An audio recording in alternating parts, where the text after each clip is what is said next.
Digging deeper into what it takes to become a DCFS investigator tonight and how the department is keeping them safe on the job. DCFS says investigators go through 6 weeks of hands-on training, which they're required to pass. Then they shadow other investigators and work smaller cases to get accustomed to the workflow before taking on a full caseload. DCFS says there are safety trainings and lessons at all of these levels. But as our Jordan Elder explains here, some say it's still not enough to keep tragedies like this one from happening again. Jordan? Right now, investigators often enter these homes alone with no defense mechanisms like pepper spray allowed. Before COVID, some of them were able to receive self-defense training. Members of the union tell me that over the course of the last few years, they've been advocating for more safety measures. They say they hope the recent tragedy sheds light on how much they're needed.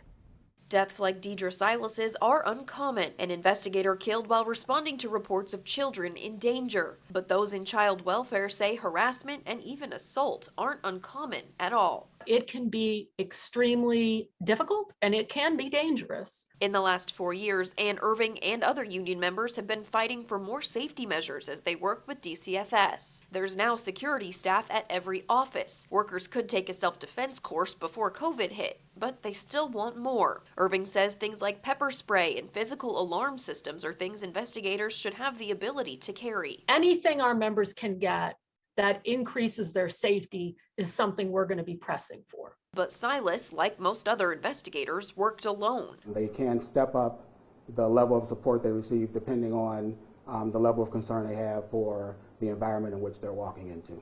But getting support could mean waiting and leaving a child in a dangerous situation for a longer amount of time.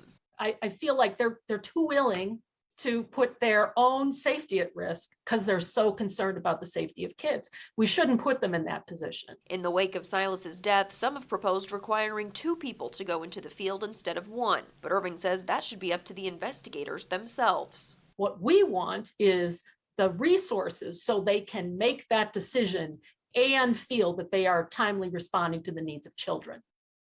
DCFS is actively trying to hire more investigators, but court documents show they've fallen short of their goal for about 30 years. Union reps tell me that means more caseloads on the few investigators they do have, which could affect their preparedness as they step into these homes.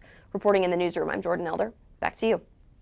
Thanks, Jordan. Illinois lawmakers sounding off about this investigator shortage in a series of tweets. Representative Maurice West of Rockford says, quote right here, "We can't increase staff when applicants find jobs elsewhere because they can't afford to wait for the state. We need to expedite the hiring process to work for the state or this will happen again."